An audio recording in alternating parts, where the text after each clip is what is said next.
Kemi një moment tjetër të interesant, shumë që, Klodi, nuk ndodhë në për banka. Ka ndodhë një gjë shumë tronditse. Zbulohen vjedhje në UBA Bank. Personeli aty vjedh klientët. 400.000 euro ishin vjedhur. Do me thënë, aty nuk duhet të edhësh UBA Bank. Besoj aty nuk duhet të vesh paratë. Që është kjo tani? UBA Bank kushe ka? Grekëta, Turkita, kushe ka këtë? Besoj është në mos gaboj kam përshtypjen që nga Troj është një biznesmen që ka dhe një kompani sigurimi. Morina po thënë. Kam përshtypjen po, Kadri Morina. Kadri Morina ka shoqëri sigurimesh. Po, ka dhe ba.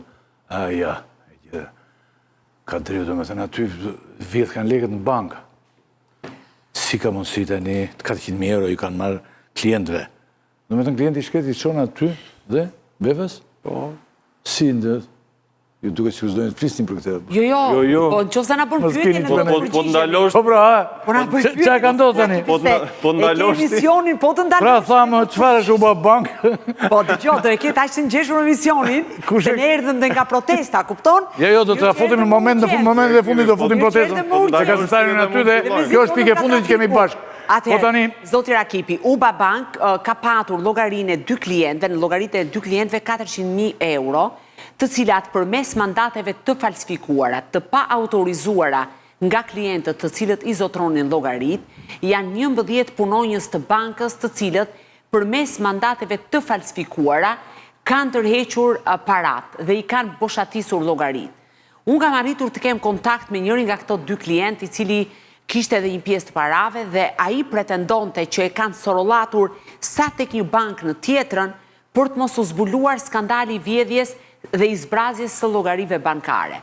Kështu që kjo në fakt nuk është një gjë e re, patjetër që është shumë shqetësuese, sepse në momentin aty bëj fjalë për shembull njëra nga zonjat kishte edhe fëmijët jetim dhe kishte përfituar, duhet të përfitonte nga këto llogari, pra kanë vjedhur parat e jetimve. Janë 3 jetim, ju ka vdekur babai vite më parë dhe zonja shkonte të tërhiqte parat për jetimet. Dhe ndërkohë... Për jetimin kanë thënë s'ka kush ankohet? Po, nuk ka kush ankohet. Jetimet të vetin? Dhe për këtë arsye, po, janë të mitur, dhe për këtë arsye, është sorollatur zonja nga njëra bank tek tjetra. Dhe çfarë ka ndodhur? 11 punonjës të bankës janë vënë nën akuzë për vjedhje duke shpërdoruar detyrën, falsifikim kompjuterik dhe falsifikim të dokumentave. Por sot ka pas një gjë interesante. Disa nga punonjësit aty brenda bankës kanë akuzuar drejtorin e filialit sepse kanë thënë që ne nuk kemi mbyllur, unë nuk di ta shpjegoj sistemin sepse nuk kam punuar s'ka si ta shpjegosh, po. Por ata kanë pretenduar që kanë patur, duhet kesh Klodin ndoshta dhe Olën që të ta shpjegojnë, po kanë patur atë, për shembull unë ta shpjegoj me një gjuhë të thjeshtë, sistemin Teams. Më të thjeshtë është më mirë për popullatën. Për të hyrë në sistemin Teams, një punonjës policie ka emër mbi emër dhe ka një kod të caktuar. Të njëjtën mënyrë të operuari ka edhe punonjësi bankës.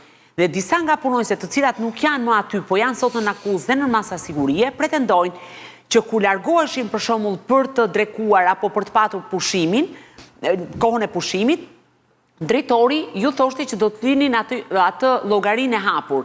Dhe ata pretendojnë që nuk i kanë bërë vetë mandatet false dhe nuk i kanë zbrazur ato llogari dhe nuk i kanë bërë ata vjedhjen, por sipas tyre është drejtori i filialit që ka bërë një gjë të tillë. Megjithatë, kjo është situata alarmante, sepse kjo është një bank i nivelit të dytë dhe aty duhet ketë një hetim dhe një verifikim nga ana e Bankës së Shqipërisë, ndoshta edhe një hetim më tërësor nga prokuroria për të parë nëse kjo është një gjë që ka ndodhur masivisht në UBA Bank apo është një histori që ka ndodhur vetëm në këtë rast dhe është një rast i izoluar dhe sporadik në raport me të tjera. Kjo që më tregon mua ti është akoma më tronditse, se unë e kam shnuar vërtet tronditse aty, ekipi e ka shnuar tronditse.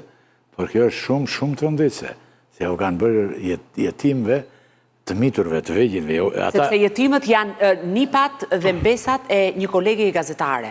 Dhe për këtë arsye unë e di shumë mirë histori, nuk dua ta zbuloj, ajo ka shkruar për të edhe ndoshta do duhet ta ndjekim këtë histori, dhe ajo rrëfen se si kunata e saj, e cila rrit 3 fëmijë jetim, është sorollatur sa në një bankë në tjetrën, për të marrë paratë e jetimve, për të mbajtur frymën e fëmijëve që po rrite vetme, dhe ndërkohë nuk ka marrë asnjëherë përgjigje derisa ka kuptuar që llogaritë ishin të boshatisura. Unë mund t'i referohem në një moment asaj çfarë deklaron kolegja, të lutem mos ma kërkoj që unë të ndalem konkretisht të kemi, sepse nuk do t'ishte etike, por ajo shpjegon që unë dalë thot në protest, sepse janë, edhe për fëmijët jetim të vllajt tim, ku disa muaj më parë, bashkëshortja më kërkoi ndihmë për një problem që kishte me UBA Bank, dhe UBA Bank e ka sorollatur sa në një vend në tjetër, dhe ajo nuk tërhiqte dot nga bankomati parat, sepse llogaria ishte pushatisur përmes vjedhjes duke shpërdoruar detyrën. Dhe është një histori e gjatë dhe shumë tronditse, sepse imagjino 3 fëmijë që nuk kanë mundësi për të jetuar, u janë vjedhur parat. Nëse mund të bëj një saksim, për shumë parat janë nga një shoqat organizat bamirëse për fëmijët jetim. Pra në njërin rast, tek njëri nga klientët, po është rasti tjetër që unë përmenda, sepse po flasim për 2 raste, ju shpjeguat rastin e Omurit, po tek rasti tjetër, parat janë dërguar nga një organizat bamirëse për në ndihmë të fëmijëve jetim. Edhe fëmijët jetim nuk kanë arritur dot të tërheqin fondet që janë dhënë për të mbijetuar në kushtet që ato janë. Dhe ndaj me të drejtë ju e keni konsideruar si një situatë dhe si një ngjarje tronditse, sepse me thënë të drejtën të shkohet deri aty sa të vidhen edhe paratë e jetimve dhe për më tepër nga një organizat bamirëse, se nuk janë nuk e di, nga shteti apo ku di unë, po janë nga një organizat që ka identifikuar disa Okej, po në këtë rast Banka e Shqipërisë çfarë duhet bëj dhe çfarë ka bërë, sepse kjo është bankë e licencuar nga kjo bankë. Ndaj duhet ketë hetim për këtë gjë. Po përveç hetimit, Banka e Jo, Shqipërisë duhet ketë një hetim administrativ edhe nga Banka e Shqipërisë. A e ka bërë këtë hetim banka? Po se ka bërë, se ndryshe s'do ishim këtu, ndoshta do të kishte Banka e Shqipërisë duhet të hetojë këtë, është një rast flagrant. Do të kishte penalitete mbi bankën pastaj nëse do të ishte në një bankë normale në perëndim, do ta kishte marrë dhe kishte vënë kyçin kjo banka e madhe që e ka dorë, kjo që i ka dhënë licencën. Po, është Allah, habi e madhe. Do të pyesim më pas për shembull për këtë gjë dhe po në fakt unë nuk e njoh shumë ligjin e Bankës së Shqipërisë, por mendoj që duhet ketë një hetim. Po kjo e ka licencuar.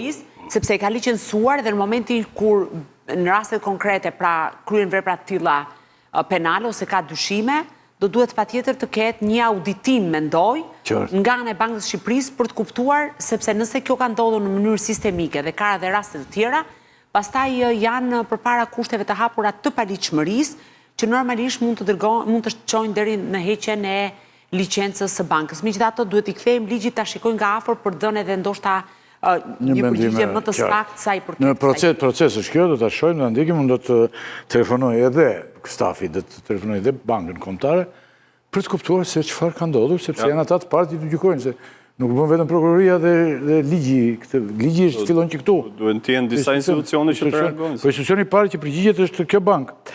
Atëherë, regjia nëse mundet me Marek Lenin,